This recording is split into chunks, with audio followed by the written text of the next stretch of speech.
আসসালামু আলাইকুম। প্রিয় দর্শক, আপনাদের সকলকে আমন্ত্রণ জানাচ্ছি অন্য মঞ্চের আলাপ চাই। দলের শাসনতন্ত্র নিজের হাতে রেখে সরকার পুতুলের হাতে ছেড়ে দেওয়ার সিদ্ধান্ত নিয়েছেন আপনাদের প্রধানমন্ত্রী শেখ হাসিনা। যা খবর টবর পাওয়া যাচ্ছে, তিনি একটা দলের একটা শাসনতন্ত্র তৈরি করছেন। একটা সাংবিধানিক সরকার যেরকম চলে, দল আলাদা সরকার আলাদা, যে সমস্ত গণতান্ত্রিক রাষ্ট্রগুলোতে চলে, যেমন ভারতে চলে এবং অন্যান্য রাষ্ট্র চলে, দল আলাদা সরকার আলাদা। দল আর সরকার এক নয়। দলের নীতি নির্ধারণ যা থাকবে সেই অনুযায়ী সরকার চলবে। সেটাই হচ্ছে সব জায়গাতে যেভাবে হয় সেভাবে এখন নতুন ভাবে সরকার চালানোর কথা সিদ্ধান্ত নিয়েছেন প্রধানমন্ত্রী শেখ হাসিনা। এখন শেখ হাসিনা পরবর্তী যে তার যে ছেলে রয়েছে জয়, তিনি কি করবেন? তিনি যেটা করবেন সেটা হচ্ছে বিদেশি যত সংগঠন আছে, এই বিদেশি সংগঠনগুলোকে, যত আমাদের আওয়ামী লীগের যত সমর্থক রয়েছে, তাদের যত সংগঠন আছে, সেই সমস্ত সংগঠনগুলো সামলানোর দায়িত্ব তাকে দেওয়া হচ্ছে। এই এখন যে আওয়ামী লীগকে আপনারা দেখে এসছেন এতদিন ধরে, আমি যেটা বারবার বলেছি, আপনারা একদম পরিবর্তিত একজন প্রধানমন্ত্রী শেখ হাসিনাকে আপনারা ফিরে পাবেন। তিনি প্রধানমন্ত্রীত্বে হয়তো ফিরবেন না, তিনি দলের নেত্রী হিসেবে থাকবেন। এমিরেটাস যাতে চেয়ারম্যান যাকে বলা হয়, এমিরেটাস চেয়ারম্যান হিসেবে উনি থাকবেন এবং দলের সরকারের প্রধান মুখ হয়ে দাঁড়াবে পুতুল। এবং জয়ের কথা আমি বললাম, জয় বিদেশটা সামলাবে। কারণ জয় যেভাবে মানুষ হয়েছে সেটা হচ্ছে বিদেশি কালচারের সঙ্গে মানুষ হয়েছে। জয় এই দেশে এসে, বাংলাদেশে এসে বাংলাদেশের কালচারের সঙ্গে তিনি মিলিয়ে দিতে পারবেন না, সেটা আপনাদের প্রধানমন্ত্রী খুব ভালো মতো জানেন। এবং শেখ হাসিনা সেই অনুযায়ী তিনি তার পরবর্তী পদক্ষেপগুলো, সুচিন্তিত বা পদক্ষেপগুলো নিচ্ছেন। এখন এই যে পুতুল আছেন, পুতুল কিন্তু আমাদের সরকারের বিভিন্ন মন্ত্রী সাংসদ তাদের সঙ্গে কথাবার্তা বলছেন এবং কংগ্রেসের সোনিয়া গান্ধীর সঙ্গে উনি দেখা করে এসছেন। উনি নিজেকে ওই পদের জন্য গুছিয়ে রাখছেন চারদিক দিয়ে। একদম ভারতের সমর্থনটা নিজের মা যেরকম ভাবে মেনটেন করেছেন সেইভাবে উনি মেনটেন করার জন্য উনি সমস্ত দলের সঙ্গে, সে একদম জেডিইউ থেকে আপনার এ পর্যন্ত এসপি পর্যন্ত সবার সঙ্গে উনি কথাবার্তা বলে একটা সুসম্পর্ক একটা স্থাপন করে ফেলছেন এই সময়টার মধ্যে। এই যে সময়টা এখন চলছে, এই সময়ের মধ্যে এটা বহুদিন ধরেই চলছে। আমার কানে আসছিল কিন্তু আমি সঠিকভাবে খবর পাচ্ছিলাম না এবং আপনাদের যে বলার মতো একটা জায়গায় আমি যেতে পারছিলাম না। কিন্তু সম্প্রতি দুটো ভিডিও আমার হাতে এসছে, সেই ভিডিও দুটো দেখার পর আমি নিশ্চিত হয়েছি যে খবরটা আমি পাচ্ছিলাম সেই খবরটা একেবারে সত্যি এবং সেদিকেই আস্তে আস্তে আওয়ামী লীগ যাচ্ছে। আপনি এই দুটো ভিডিও দেখলেই আপনি বুঝতে পারবেন শেখ হাসিনা বুঝে গেছেন যে এনাফ ইজ এনাফ, আর নয়। ভিডিও দুটো দেখুন। মাকে খারাপ বানানোর জন্য আমাদের দলীয় অনেক নেতাকর্মী দায়ী। তারা সবসময় মাকে ভুল পথে পরিচালিত করেছে। আজকে তাদের জন্য আমাদের এই অবস্থা। পুরো দলটাই আজ শেষ হবার পথে। আপনারা কি আমাকে চান? আমি আসছি আপনাদের মাঝে, খুব শীঘ্রই আসছি। এই যে পুতুল বললেন না যে আপনারা কি আমাকে চান, আমি আসছি, এই কথাটার মধ্যে কিন্তু লুকিয়ে রয়েছে সমস্ত তথ্য। আমি আসছি মানে কি? দেশে তো সবাই যায়, আমি আসছি মানে কি? আমি বিশেষ দায়িত্ব নিয়ে আসছি। আপনারা নিশ্চিন্ত থাকুন, আমি বিশেষ দায়িত্ব নিয়ে আসছি, এটাই উনি বলতে চেয়েছেন খুব শর্ট ফর্মে। যেটা কূটনৈতিক কথাবার্তায় যে কথাগুলো হয়, আপনাকে বিটুইন দ্য লাইন বুঝে নিতে হবে। এইগুলো এখন উনি করছেন, নিজেকে তৈরি করছেন এই সময়টুকুর মধ্যে। এইবারে এই যে বাকি 264 জন রয়ে গেল, এই 64 জন দুজনে একবার ঢেঁড়া পড়ে গেছে। কিন্তু আমি যেটা বললাম, ঢেঁড়া পড়ে গেছে। এখন এরা কেউ আর দলের মধ্যে স্থান পাবে না, এরা দলের বাইরেই থাকবে। দলের বাইরে থেকে যা শয়তানি করার শয়তানি করবে এবং দেশের লোক এদের বুঝে নেবে এখনই এরা কি করবে। আওয়ামী লীগের লোকজন খুব ভালো করে জানে এদের কি করে সামলাতে হয়, তো তারা এগুলো সামলে নেবেন বলে আমার বিশ্বাস। এখন এই যে মাঠ পর্যায়ে থেকে আমি বারবার বলছি এবং ভারত সরকারও বারবার বলেছে যে দেশে দলের মধ্যে এবং আপনার এর মধ্যে কিংবা সরকারের মধ্যে মানে একটা গণতন্ত্র আনুন। মাঠ পর্যায়ের লেভেল থেকে আপনারা ছোট ছোট ছোট ছোট নেতা, অঞ্চল ভিত্তিক নেতা আনুন, তাদের মধ্যে থেকে আপনারা নেতা খুঁজে নিন, নেতা খুঁজে নিয়ে সেখান থেকে ধাপের পর ধাপ, ধাপের পর ধাপ, যেরকম ওঠে সেরকম ভাবে আস্তে আস্তে প্রমোশন নিয়ে আস্তে আস্তে ওপরের দিকে আসুন। বাইরে যে এলো তাকে ধরে নিয়ে এসে একেবারে নেতা বানিয়ে দিলেন, সেরকম ভাবে দল চালালে সেই দল টিকবে না। আর দলে গণতন্ত্র আনতে হবে, সবার কথা শুনতে হবে, শুনে দলকে সিদ্ধান্ত নিতে হবে এবং দল সেই সিদ্ধান্ত জানাবে সরকারকে, সরকার সেই অনুযায়ী পদক্ষেপ নেবে। অথবা সরকারের কাছে যে সমস্ত মানে এগুলো আসবে, মানে সুপারিশগুলো আসবে, সেগুলো তারা দলের কাছে পাঠাবে, দল যা সে ব্যাপারে সিদ্ধান্ত নেবে, সেই সিদ্ধান্ত তখন সরকারের কাছে যাবে, সরকার সেইভাবে কাজ করবে। এবং উচ্চ কক্ষ নিম্ন কক্ষ দুটো এখন তৈরি করার কথা ভাবা হচ্ছে, যেটা আপনাদের বাংলাদেশে ছিল না। একটা উচ্চ কক্ষ, একটা নিম্ন কক্ষ, যেটা সব দেশেই উন্নত দেশে থাকে। সেটা একটা উন্নত দেশ তৈরি করার জন্য যা যা প্রয়োজন শেখ হাসিনা কিন্তু তাই করছেন। এখন তার ঘর গোছানোর পালা। ঘরে ফেরার আগে ঘর গোছানো, আমি একবার বলেছিলাম উনি ব্যাগ গোছাচ্ছেন মানে সত্যিকারের ব্যাগ ট্যাগ গোছাচ্ছেন না, ব্যাগ গোছাচ্ছেন মানে নিজেকে তৈরি করছেন, তৈরি করে এই সমস্ত জিনিসগুলো করে এবার তিনি এখন দেশে ফিরবেন। তার আগে এই যারা যারা রয়েছে এখন, সেগুলো তো আপনারা সব খবর পাচ্ছেন, ও তো মারধর হচ্ছে, এই অ্যারেস্ট হচ্ছে, ও অ্যারেস্ট হচ্ছে, এনসিপির তো 12টা বেজে গেছে। আমি তো যা যা বলেছিলাম দেখবেন সব আস্তে আস্তে এগুলো মিলছে। তো আমি তো বলেছিলাম এরা রাস্তাঘাটে যেখানে পারবে সেখানে ঠেকাবে এবং বিদেশেও এরা ঠাঁই পাবে না। বিদেশে যেখানে যাবে সেখানে এরা ঠেঙানি খাবে। তা বিদেশে ঠেঙানি খাচ্ছে, দেশেও ঠেঙানি খাচ্ছে। এই দেশে বিদেশে সব জায়গায় ঠেঙানি খেতে খেতে দেখবেন একদিন জামা কাপড় খুলে একদম জাঙ্গিয়া পরে রাস্তা দিয়ে ছুটছে। এটা একটা হবেই। তো নতুন খবর যেটা, সেটা হলো আপনারা নিশ্চিন্তে থাকুন, শেখ হাসিনা খুব শীঘ্রই কন্যা পুতুল সমেত দেশে ফিরছেন এবং ওই নির্বাচন যে হবে সেই নির্বাচনে প্রতিদ্বন্দ্বিতা করবেন পুতুল, এবং শেখ হাসিনা নিজেও থাকবেন, পুতুলও থাকবেন। কিন্তু উনি দলের গঠনতন্ত্র, দলকে সামলাবেন এবং সরকার চালাবেন হচ্ছে পুতুল। এই হচ্ছে মোটামুটি একটা হিসেব দাঁড়িয়েছে। তাহলে মোটামুটি আপনাদের কাছে এটা পরিষ্কার হলো যে কি হতে যাচ্ছে। এবার বাকিটুকু দেখা যাক ভবিষ্যৎ কোন দিকে যায়, সেদিকে সেই অনুযায়ী কথা হবে, সেই অনুযায়ী আমি জানাবো। অনেকেই আমাকে আপনার প্রশ্ন করেন যে আপনার সাউন্ডের গোলমাল আছে, আপনার পেছনে একটা গো গো করে শব্দ। আসলে গো গো শব্দটা আমার নয়, আমার কিন্তু এরকম কর্ডলেস মাইক, কিন্তু আমার মাইক ডিজিটেকের কর্ডলেস মাইক। এখন মুশকিলটা হচ্ছে আমার যে নিচের তলা আছে না, এই নিচের তলার এক ভদ্রলোক 30 বছরের পুরনো একটা এসি চালান। সেই এসিটা যখন থেকে চলে তা আমার ফ্লোর আর তার ফ্লোরের নিচের যে ফ্লোর আছে, আমার 3 তলায়, তো মানে 3 তলা আর উনি থাকেন দোতলায়, 1 তলা আর 3 তলায়, এই তিনজনে আমরা কিন্তু ভুগি। এই তার গো গো শব্দে পুরো বাড়ি কাঁপে। তিনি মেশিন বন্ধ করবেন না, ফলে আমি কোনোভাবেই এই আওয়াজটাকে আটকাতে পারবো না। এইটা নিয়েই আপনাদের সহ্য করে নিয়ে একটুখানি চালাতে হবে যতক্ষণ না পর্যন্ত উনি এখান থেকে অন্যত্র সরে যাচ্ছেন। উনি ভাড়া এসছেন, উনি এসে আমাদের এই এতদিন ধরে এবার জ্বালানো পোড়ানো শুরু করেছেন। কবে উনি যাবেন আমরা এখন ভগবানের কাছে প্রার্থনা। আওয়ামী লীগ ফিরবে, কি কৌশলে ফিরবে, এই প্রসঙ্গটা নিয়ে আপনাদের সামনে কথা বলবো। আওয়ামী লীগ ফিরবে না, আওয়ামী লীগ ফিরতে দেরি হবে, এসব কথা বললে যারা আওয়ামী লীগ করেন তারা অখুশি হন।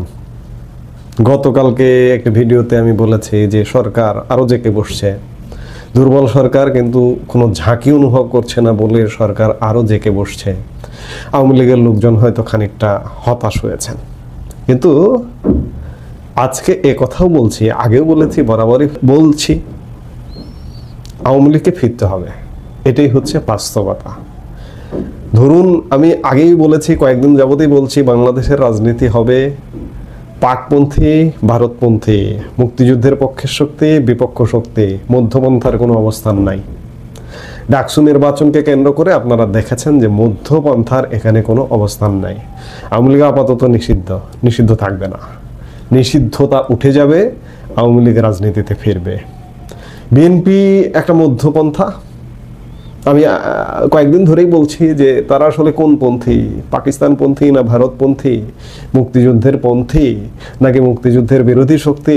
যদিও এই দলটির প্রতিষ্ঠাতা একজন বীর মুক্তিযোদ্ধা, একজন সেক্টর কমান্ডার, এবং বহু মুক্তিযোদ্ধা বিএনপিতে আছে, কিন্তু তারপরেও সাম্প্রতিক সময়ে মুক্তিযুদ্ধের প্রশ্নে বিএনপির কণ্ঠ জোরালো হয়ে ওঠেনি।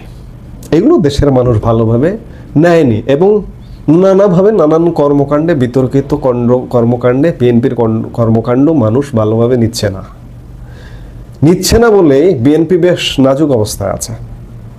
বিএনপির সামনে আপনি বিএনপি করেন, ধরুন আপনি একজন বিএনপির নেতা বা কর্মী, সামনে ভবিষ্যৎটা কি দেখছেন বিএনপির?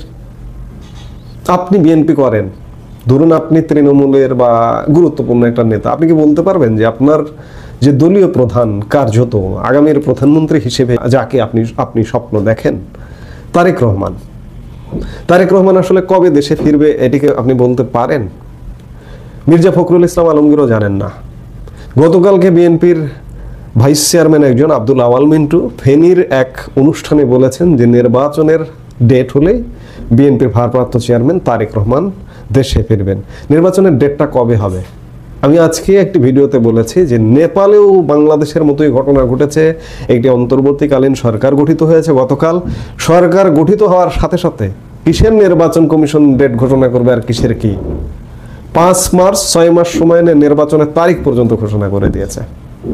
নেপাল কি বাংলাদেশের থেকে অনেক উন্নত দেশ? নেপাল কি বাংলাদেশের থেকে বিশাল বড় দেশ? একই আয়তনের দেশ, অর্থনীতিও কাছাকাছি, জীবনযাত্রাও কাছাকাছি। নেপালের সরকার, অন্তর্বর্তীকালীন সরকার যদি নির্বাচনের তারিখ ঘোষণা করে দায়িত্ব নিতে পারে, তাহলে বাংলাদেশ 14 মাস হয়ে যাচ্ছে, এখনো পর্যন্ত নির্বাচনের তারিখ নেই। সম্ভাব্য সময় আছে, অর্থাৎ নির্বাচন হবে না, এটি ধরে নেন।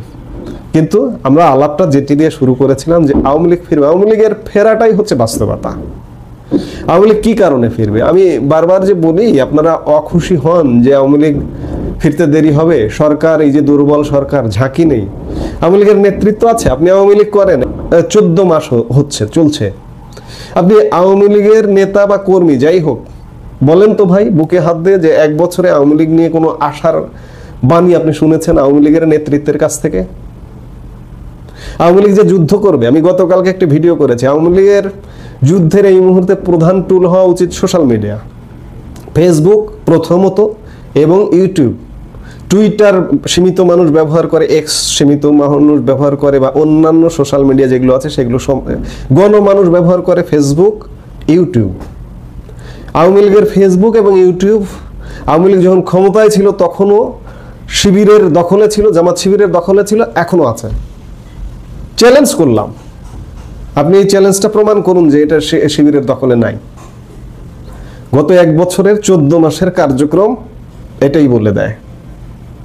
কাজেই আওয়ামী লীগের নেতৃত্ব থেকে এখনো ফেরার কোনো সিগন্যাল নেই, আওয়ামী লীগের যুদ্ধের টুল থেকে ফেরার কোনো সিগন্যাল নেই। আওয়ামী লীগ ফিরতে হবে কিভাবে এবং ফিরবে কিভাবে? তৃণমূলের শক্তিতেই আওয়ামী লীগ ফিরবে, তৃণমূল আওয়ামী লীগের শক্তিতে। আপনারা খেয়াল করেছেন যে আওয়ামী লীগের মিছিল বাড়ছে, আওয়ামী লীগের মিছিল দীর্ঘ থেকে দীর্ঘ হচ্ছে। কারা এরা করছে? কারা মার খাচ্ছে? কারা গ্রেফতার হচ্ছে? ওই যে বিদেশে বসে যে আওয়ামী লীগ নেতা হম্বিতম্বি করে, ইউটিউবে এসে কথা বলে, ফেসবুকে এসে, আপনারা দেশে আসেন। বিদেশে বসে ওসব করে কিছুই হবে না, কারো কিছু ছেড়তে পারবেন না। সবাই দেশে আসেন, দেশে এসে প্রতিরোধ গড়ে তুলুন, তাহলে ফেরা সম্ভব। আর তৃণমূল তো রেডি আছে। এই যে গতকালকে শুক্রবারেও রাজধানী ঢাকায় বিরাট মিছিল হয়েছে, যেটি জানা যাচ্ছে যে রাজধানীতে ফের বিরাট বিক্ষোভ মিছিল হয়েছে। শুক্রবার দুপুর 2:30টার দিকে বাংলা মোটর জাতীয় নাগরিক পার্টির কার্যালয়ের সামনে জড়ো হয়ে মিছিল করেন তারা, বাংলা মোটরে এনসিপির কার্যালয়ের সামনে। বুঝুন তাহলে কোথায়? বাংলা মোটর থেকে মিছিল নিয়ে ইন্টারকন্টিনেন্টাল হোটেলের দিকে যায় মিছিলটি। মিছিলে থাকা আওয়ামী লীগের এক কেন্দ্রীয় নেতা সাংবাদিকদের বলেন, এই অবৈধ সরকার কাউকে শান্তিতে থাকতে দিচ্ছে না। কেন্দ্রীয় নেতা একথা বলেছেন, ভালো কথা, শেখ হাসিনা সহ সারা দেশে আওয়ামী লীগের নেতা কর্মীদের মিথ্যা মামলা দিয়ে হয়রানি করেছে। যে কেন্দ্রীয় নেতাটা এই কথাটা বলেছেন, আমি তাকে সাধুবাদ জানাই। তিনি বিদেশে নেই, তিনি দেশে এনসিপির অফিসের সামনে দাঁড়িয়ে মিছিল করেছেন, তিনি মিছিলে নেতৃত্ব দিয়েছেন। এভাবেই নেতৃত্ব দিতে হবে। তৃণমূল রেডি। কাজেই বিদেশে বসে হম্বি তম্বি কার পাশায় লাথি দিলেন কিচ্ছু যায় আসবে না, ওগুলোতে ইউনুসের কিচ্ছু হবে না। কাজেই আওয়ামী লীগ ফিরবে, মাস্ট। এছাড়া বিকল্প নাই, একপক্ষে কোনো রাজনীতি হতে পারে না। সাপোজ আপনি এই যে ভারত থেকে উদ্বেগ প্রকাশ করা হয়েছে, গতকালকে পরশুদিন ভারতীয় কংগ্রেস নেতা শশী থারুর, ভারতের সাবেক কেন্দ্রীয় মন্ত্রী, কূটনীতিক শশী থারুর একটা উদ্বেগ প্রকাশ করেছে ডাকসু নির্বাচনকে কেন্দ্র করে, যে আগামী দিনে ভারতকে জামাত সরকারের সাথে ফাইট করতে হবে কিনা। উদ্বেগটা যথেষ্ট যুক্তিযুক্ত বর্তমান বাংলাদেশের, এবং তিনি একথাও বলেছেন যে বিএনপি এবং আওয়ামী লীগের স্বার্থ বিরোধী অর্থাৎ দুর্বৃত্ত পরায়ণ রাজনীতির প্রেক্ষিতে বাংলাদেশের মানুষ ধর্মীয় রাজনীতিতে নয়, বাংলাদেশের মানুষ মূলত একটা বিকল্প ভালো পন্থা খুঁজছে। সেই জায়গা থেকে ডাকসুতে এর প্রতিফলন। আজকে আওয়ামী লীগের, আমি বারবার আগেও বলেছি, এখনো বলছি যে সুযোগ আছে। আওয়ামী লীগ 16 বছর বিতর্ক যা করেছে ঝেড়ে ফেলুন, সেই বিতর্ক থেকে বের হয়ে নতুনভাবে আসুন। বিএনপি সুযোগ হারিয়ে ফেলেছে এবং বিএনপি এখন আউট অফ কন্ট্রোল, তাদের নেতাকর্মীদের কন্ট্রোল করতে পারছে না, পারবে না। হাজার হাজার বহিষ্কার করেছে, 5,000, 6,000, 7,000, মনে হয় এতদিনে 1010 বহিষ্কার করেছে। কি লাভ হয়েছে? বিএনপি কোনোভাবে সংশোধন হচ্ছে না। এখন আওয়ামী লীগ কার্যক্রমে নামার পরে যদি আওয়ামী লীগ এই বিতর্ক তৈরি করে, হয়তো করবে না, কারণ আওয়ামী লীগ ভুল থেকে শিক্ষা নেবে। কারণ বিএনপির বডি ল্যাঙ্গুয়েজটা এখন, বিএনপি যেন ক্ষমতায়, আগামী দিনে তারা ক্ষমতায়, অনেকে কেন্দ্রীয় নেতারা মন্ত্রিত্ব ভাগ করে নিয়েছেন, জেলা উপজেলার নেতারা কেউ পৌরসভার চেয়ারম্যান হবেন, কেউ উপজেলার চেয়ারম্যান হবেন, কেউ জেলা পরিষদ চেয়ারম্যান হবেন, ইত্যাদি ভাগ বাটোয়ারা করে নিয়েছেন এবং তারা সেগুলো স্বপ্ন দেখছেন। কিন্তু আওয়ামী লীগ যেহেতু খুব বড় ধরনের একটা পোড় খেলো, হয়তো আওয়ামী লীগ রাজনীতিতে নেমে এই তাণ্ডব চালাবে না, শুদ্ধ হতেই হবে, প্রাকৃতিকভাবেই শুদ্ধ হতেই হবে, শুদ্ধ হয়ে রাজনীতি করবে এবং আওয়ামী লীগ ফিরবে, ফিরতে হবে, নানান কারণে ফিরতে হবে, আন্তর্জাতিকতা বাদের কারণে ফিরতে হবে। জামাত শিবির কনজারভেটিভ একটি দল, তো কাজেই সেই দলকে আন্তর্জাতিকতা বাদ কতটা সমর্থন করবে, কতটা রাষ্ট্রীয় কাঠামোয় পাঠাবে, ক্ষমতায় চূড়ান্তভাবে পাঠাবে, এগুলো নানা প্রশ্ন আছে। সেই জায়গা থেকে আওয়ামী লীগকে ফিরতে হবে। ভাই, হতাশার কিছু নেই। আর আজকে আমি যে এই কথাগুলো বলি, আমার কোনো উদ্দেশ্য নেই, ধান্দা নেই, ধান্দাবাজি নেই।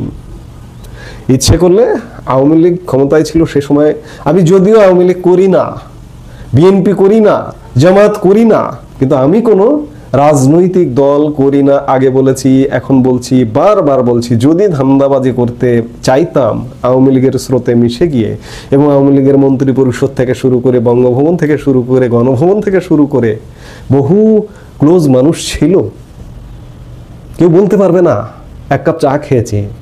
আজকে এই যে ইউনূস সরকার, অন্তর্বর্তীকালীন সরকার, এই উপদেষ্টা পরিষদেরও সিংহভাগ মানুষ আমার ক্লোজ। আমি যদি ধান্দাবাজি করতাম, জামাতের কেন্দ্রীয় নেতারা, অনেক কেন্দ্রীয় নেতা আমার ক্লাসমেট, আমার বন্ধু, আমার বিশ্ববিদ্যালয়ে খুব ক্লোজ, বিএনপি ক্লোজ, কোথাও কেউ বলতে পারবে যে ধান্দাবাজি করতে গেছি? ধান্দাবাজি করতে যায়নি। আমার উদ্দেশ্য, এই কথাগুলো বলার একটাই উদ্দেশ্য, যে বাংলাদেশ, আমি বাংলাদেশকে ভালোবাসি। বাংলাদেশের প্রশ্নে কোনো কথা হবে না। বিদেশেও যেতে পারতাম, বিদেশে গিয়েও নিরাপদ জীবনযাপন করতে পারতাম, এমন সুযোগও নিতে পারতাম, এমন সুযোগও ছিল। কিন্তু আমি বাংলাদেশ প্রেমী, বাংলাদেশকে ভালোবাসি। কারো প্রতি হিংসা নয়, কারো প্রতি বিদ্বেষ নয়। আওয়ামী লীগ ভালো রাজনীতিতে ফেরুক, বিএনপির এই যে টালমাটাল অবস্থা, বিএনপি ভালো রাজনীতিতে ফেরুক, জামাত তারাও রাজনীতি করুক, তাদের অনেক ইতিবাচক দিক আছে। একটি নেতিবাচক দিক আমাদের মুক্তিযুদ্ধ প্রশ্নে, প্রতারণা আছে, তাদের প্রতারণা আছে, বিএনপির প্রতারণা আছে, আওয়ামী লীগেরও প্রতারণা আছে, সবার আছে। আমি চাই একটা ইতিবাচক, আমরা চাই একটা ইতিবাচক রাজনীতি। এখন আওয়ামী লীগ ফিরবে বা ফিরতে হবে, এটাই হচ্ছে বাস্তবতা। হতাশার কিছু নেই। আওয়ামী লীগের এই মুহূর্তে নেতৃত্ব নেই, কিংবা যে যুদ্ধ করার টুলের কথা আমি বলছি, গতকালকার ভিডিওতে বলেছি, জামাত শিবিরের দখলে, অগোছালো, শীঘ্রই এগুলোর প্রতিফলন হবে। বলেছি, এই বার্তাগুলো একদম জায়গা মতো তো চলে গেছে, নিশ্চয়ই চলে যেহেতু গেছে, আস্তে আস্তে এই জায়গাগুলো পরিশুদ্ধ হবে, শুদ্ধ আওয়ামী লীগ ফিরে আসবে, আমরা সেটি প্রত্যাশা করি। এই মুহূর্তে এ পর্যন্তই।